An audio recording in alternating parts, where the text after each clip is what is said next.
He was married. Once. Of course he was. You don't think I'd agree to be a fifth wife? A lot of first relationships don't work out. It happens. Why did he divorce his first wife? I don't know. I didn't ask. You're not interested. Jean was surprised. The other day Diana told her sister that she was getting married. Mike finally proposed to her. She flew on wings of happiness. Immediately afterward, Diane started calling friends and family to share the happy news and invite them to the upcoming wedding. Her sister Jean lived in a neighboring town. As soon as she heard the news, she immediately got on the bus and went to personally congratulate the bride and groom. Diana was so excited when she saw her sister. She had so much she wanted to tell her. She'd been seeing Mike for 6 months, and she couldn't get enough of him. Her love for him overshadowed everything else in the world. Mike hadn't come home yet, so the sisters had time to whisper privately for a while. To be honest, I'm a little surprised. You didn't like men like that before? Jean said with a smirk. What kind of men? Well, he's dark, swarthy, short. You used to meet only with blondes, and always shouted that a guy must be a head taller than you, remember? Oh, when was that? How long have you been looking for the perfect blonde? It turns out that brunettes are no worse, replied Diana with a smile. If you knew how hot he was. Despite the fact that they had been dating for several months, Jean knew almost nothing about her sister's fiancé. Just a few facts. Where he worked, where he studied. Perhaps that was all. She wanted to know more. And who are his parents? Jean asked. Oh, I don't really know. Mike rarely talks about his family. They will come to the wedding. We'll get to know each other there. And you do not want to know a little more about the family of the man with whom you are going to tie your life? I'm not marrying his family. I'm marrying him, Diana answered confidently. Well, that's true, too. Is this his first marriage? He's older than you. Mike was indeed 7 years older, but Diana didn't notice the difference. She liked his confidence, his ability to find quick solutions to difficult situations, his determination. She admired the strength of his character. He was married. Once. Of course he was. You don't think I'd agree to be a fifth wife? A lot of first relationships don't work out. It happens. Why did he divorce his first wife? I don't know. I didn't ask. You're not interested. Jean was surprised. Not a bit. Smiled at her sister. What if he threw her because she cooked him dinner the wrong way or looked at him the wrong way? You don't know him at all. Mike would never do that. He worships me. I'm sure he was nice to his first wife too. Well, I'd have to be more specific about that. I mean, just to keep it in mind. Maybe I will. What was her name? Maria, I think. But they didn't live together long. About a year. I'm curious. There's nothing curious about it. They just didn't see eye to eye. It happens. Did you come here to spoil my mood by talking about exes or to rejoice with me? Diana asked a little resentfully. Of course, to rejoice with you. Don't be silly. It's just that I don't really know your Mike. I'd like to get to know him better. Well, he'll be home soon, and you'll get to know him. Before she could say that, she heard the sound of the door opening. He came home from work. Honey, we have guests. Diana sang and went to greet him. Guests? He asked a little grudgingly. Don't frown. My sister is here. She wanted to congratulate us. Jean just came out from behind her back and smiled broadly. Ah, good. Hi, Jean. Hi, and congratulations to you both. Let me make my sister's wedding dress myself. Jean worked as a designer and specialized in wedding and evening dresses. She had her own salon where she sold her little masterpieces. No, we will choose the wedding dress ourselves, Mike answered calmly, surprising them both. But I insist. Jean persisted. No, I will choose Diana's dress myself. It's out of the question, he said and went to the bathroom to wash his hands before dinner. Usually, he would come home, and some appetizing aroma would be coming from the kitchen. But tonight it smelled only of her sister's perfume. Didn't you make dinner? I didn't have time, replied Diana. The rolls will be here in 5 minutes. You know I can't stand them, he said indignantly. That's why I ordered you Chinese noodles and soy sauce with beef and vegetables. I remember everything. Fine, he grudgingly agreed. I'm so hungry. Mike went into the bedroom to change into his home clothes. He usually wore only his underwear,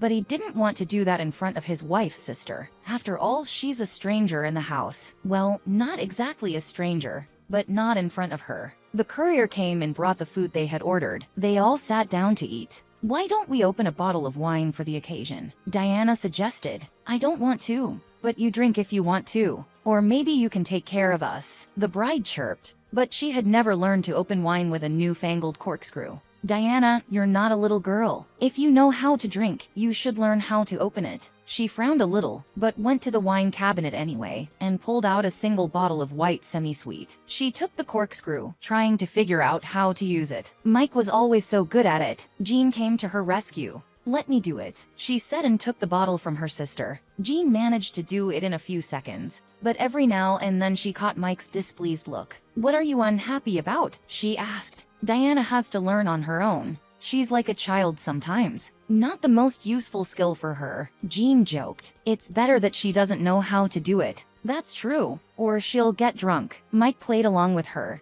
but it turned out kind of rude. The sisters decided to ignore it. He quickly finished his meal and went to his room to watch a little TV, and the girls stayed in the kitchen, finishing their wine and enjoying the rolls. Not 10 minutes later, Mike called his fiancée over to him. When she approached, he asked, "Is Jean coming to our place for a sleepover?" "Yes. You don't mind, do you?" "No. But in the future, please warn me about such visits." "Okay. I'm sorry. Go and get her bedclothes, or I'll go to bed and you'll start rustling." "Okay," she replied and went to get bedding for her sister. Diana walked towards the bedroom and realized that she did not like the mood of her future husband today. He had never behaved like this before. What had gotten into him? She returned to the kitchen. Jean had been on the phone while she was gone. She hadn't even heard her sister come in. Her eyes were so intense. "What are you doing?" Diana smiled. "Look, I realize this is probably overkill, but I've been playing a little detective here." "So, sure, girls often look for information about guys on social networks. It's all out in the open and you can't hide anything. So Jean decided to do a little investigation. Here, look,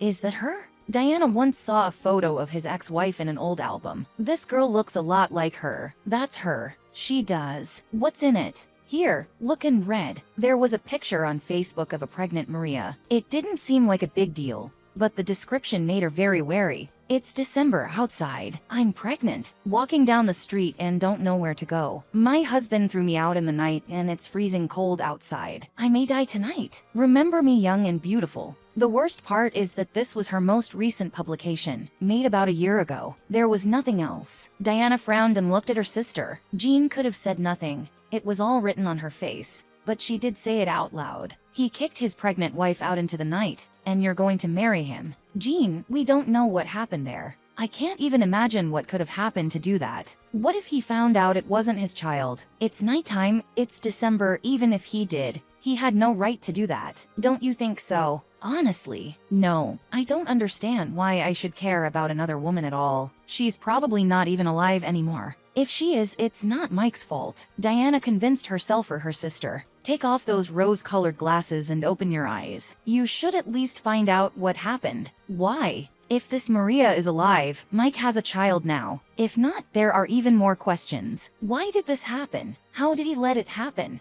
Diana thought for a moment, then asked, "What if I don't like this truth?" "Something tells me that you will definitely not like it," Jean replied. "You know, I feel like going home." "I'm sorry, I'd better go." "But it's late. I'll take a cab. It's not that far." 20 minutes later, Jean left her sister. Diana looked at the photo again, reread the description, and then she couldn't stand it and went to Mike. Showing him the photo, she asked, "Is this your ex-wife?" When he saw Maria's picture, his gaze became so cold and angry. "Yeah. Is there something you want to explain to me?" "What is it? Why this happened? Why your pregnant wife was walking down the street in winter, at night? Why did she write that you kicked her out?" "Diana, this story is none of your business." He cut me off. "What do you mean it doesn't concern me? We're going to get married. I want to know." Mike sat silent for a minute, but then he told her. "That day my cousin came to visit. She fluttered in front of him as if he were her favorite relative. I noticed it right away. They were always laughing and whispering about something. I knew right away what was going on. And when I saw her take his hand, it blew my mind. First I kicked my brother out, and then we had a long fight." He was silent for a while, and Diana stood there with her mouth open in surprise. "And then what happened?" "She started yelling all sorts of nasty things at me. Couldn't stand it and pointed to the door. I told her that if she didn't like it, she could leave right now. And she did." "So, you didn't kick her out?" "I don't know. I don't remember. I don't remember exactly what I said. I was in a state of inebriation." "Where is she now?" Diana asked the most important question of all. She was hit by a car that night. She didn't survive and neither did the baby. Diana blinked in surprise. This was something she certainly hadn't expected. How could it be? Were you jealous of her brother? My woman has no right to smile at anyone but me, much less take another man's hand. He cut him off. You realize this is nonsense, don't you? No, Diana, it's not nonsense. It's the way it has to be. So, if we get married, I won't be able to smile at anyone else? Your coworkers, the vegetable vendor at the market who's always so friendly, my customers. You have to realize that there are limits. And what are they? Are they very narrow? If you're not satisfied with something, I can go to all four corners. She finished his sentence offended. And when were you going to tell me this? After the wedding. No, it doesn't work like that. Diana, never mind. You're not her. You're different. I think you're very wrong. And you know, Mike, I don't want to marry you anymore. I'm sorry. That same evening, Diane packed up her things and moved back into her apartment, which she hadn't had time to rent yet. When she woke up in the morning, she spent several hours texting her friends and family again to tell them there would be no wedding. At first, she was sad about the way things had turned out, but then she realized that the universe itself had saved her from a very big mistake.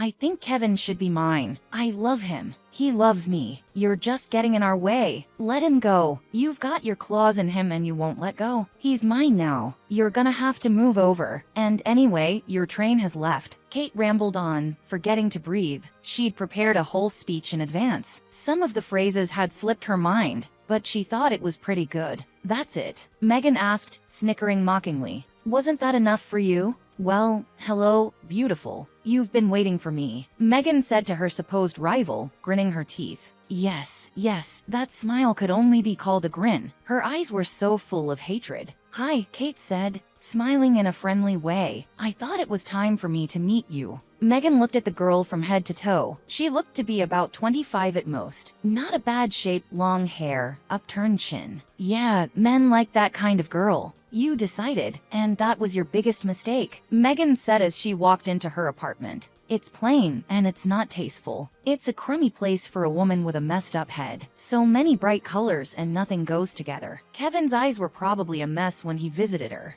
Why is that a mistake? I feel like we've been needing to socialize for a long time. Kate was still smiling. Megan stepped closer. Then closer, Kate backed away when she saw her predatory stare, and immediately felt a sharp pain when the woman grabbed her chin. When it looks like you should be baptized. Kate couldn't help but notice that Megan was quite well preserved in her 40s. Of course, she, like many other empty and small-minded girls, thought that 40-year-old women were no longer capable of attracting men, and that it was time for them to fold their legs and put themselves on the shelf, where they would live out their lives. How little she knew about life. Let go, she shouted and twisted out of the clutches of her beloved Kevin's wife. Megan grinned and sat down in an absolutely tasteless chair of bright crimson color. It was horrible. Who buys such things anyway? Now you listen to me, princess. My husband is no good to you, and neither am I. Pretty soon he'll forget your name. You bet he will. Megan spoke so confidently that Kate even wrinkled her nose a little,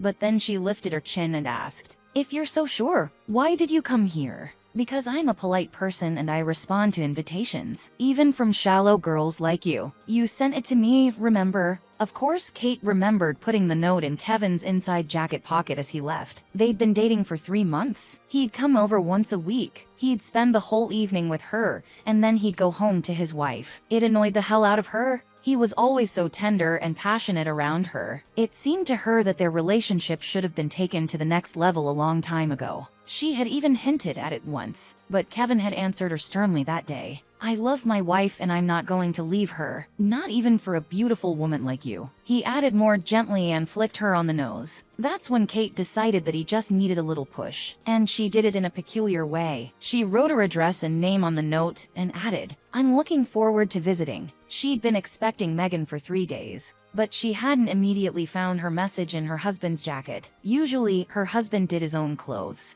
but this time he had asked her to take his suit to the dry cleaners. So she checked the pockets to make sure there was nothing extra, and she found a little surprise from his new toy. Of course, Megan was angry at first, but then she was curious to see what would come of it. Lately her life had become a bit boring and monotonous. A little shake-up couldn't hurt. And so, Megan arrived at the address and saw before her a damsel with good looks and a completely empty head. The perfect combination for men who like to dominate relationships. Apparently, the girl wasn't so easy to compete with his wife. No, I remember everything. It was a long walk. The important thing is that you got there. You have 2 minutes. Say whatever you want. 2 minutes. The girl was surprised. It's already started. Tick-tock. I think Kevin should be mine. I love him. He loves me. You're just getting in the way. Let him go. You've got your claws in him and you won't let go. He's mine now. You're gonna have to move over. And anyway, your train has left. Kate rambled on, forgetting to breathe. She'd prepared a whole speech in advance. Some of the phrases had slipped her mind, but she thought it was pretty good. That's it. Megan asked, snickering mockingly. Wasn't enough for you. That's enough. Now you listen to me, you scarecrow. Get your hands off my husband. If I find out again that you met him, that he came here, and I'll do the following. I'll come to you again. But this time I'll come with a can of gasoline, pour it all over your apartment. Then you and strike a match, and then I'll go outside and watch your windows go up in flames. I'll call the fire department after a few minutes so the other neighbors don't get hurt. I'm a good person. Yeah, you can tell, Kate replied somewhat apprehensively. When Megan turned on the actress, it was hard not to believe her. She spoke very convincingly. Of course, the girl got a little cold feet. I think we've said everything to each other. Megan smiled her cutest smile, and it made her look even more like a crazy person. I'm going to tell Kevin. He won't let me down. Kate lifted her chin again. You will? His wife said one last thing and left. That night her husband came home a little dejected. Megan could tell by the look in his eyes that he knew what had happened. Shall we talk? She offered to sit down at the table next to him. She looked dazzling even though she walked around the house in casual clothes. She had always thought a wife should be like that. A man shouldn't look at messy hair or stained t-shirts. I'm sorry. I forgive you. All the wife said was, I'm sorry. I didn't mean for this to happen. I know. 15 years ago. When Megan married Kevin, she knew he was an extremely affectionate man, if not a man who liked to go after women. No, the first 2 years of their marriage had been filled with such passion and love that he didn't even look at other women. But then suddenly something happened that no woman would wish on any woman, not even one she disliked intensely. Her husband came home one day and said, Megan, I'm sorry, I cheated on you. At first, she wanted to yell at him or even punch him. But by some miracle she pulled herself together. Why? I don't know. It was a mistake. Did you like it? Why would you ask me that? Answer it. Yes, I'm sorry. Do you want a divorce? No, I just couldn't keep it to myself. If you want a divorce, I understand. She thought about it for a while, and then she told him, I realize that you're a man, that you can't always be monogamous. I can allow that from time to time you might want to spend time with someone else. I only have 2 conditions. I must never know about it again. And the second, you will never leave me. You're my husband and I'm your wife. We're together forever. I agree, Kevin replied. I hope I don't have to explain anything about contraception to you. And keep in mind that if the second condition is violated, I will personally kill you. Megan told him even more seriously, and Kevin just nodded. He hadn't broken his promise in over a decade. It wasn't that he'd gone left that often, but if he had, he'd kept it carefully hidden. That had been the case with Kate, but she'd decided she was worthy of more, and had almost ruined it. So, what now? Megan asked, watching as her husband tried to force dinner down his throat. But his appetite was a mess. I told her to go to hell. Honestly. You did. That's great. She just said and shrugged. Why don't I pour you a glass of wine to push through dinner? She suggested more calmly. Yes. Red, please, was all he answered. Kevin took a sip, looked at his wife and smiled. Did you want to burn down her apartment with her? The main thing was to be convincing. She smiled back. You should have left the theater, he said and looked at her fondly. Megan really used to be an actress. She left the stage when their 5-year-old daughter died. She had been left with a nanny, and the nanny hadn't kept an eye on the girl. The little girl fell from a swing and broke her neck. Both spouses took the loss of the child very hard, but it was harder for her. Her husband went to work, and she went into alcohol for almost 6 months. Then she was able to pull herself together. But the theater never returned because she blamed herself and the stage. It seemed to her that if she had been an ordinary mother, like everyone else, their daughter would still be alive. But then she realized that tragedies in life happen, regardless of your occupation, so she was able to come to terms with the loss. Maybe you're right? I was thinking about it myself today. The role of Juliet I cannot play, but there are other roles, said the wife with a smile.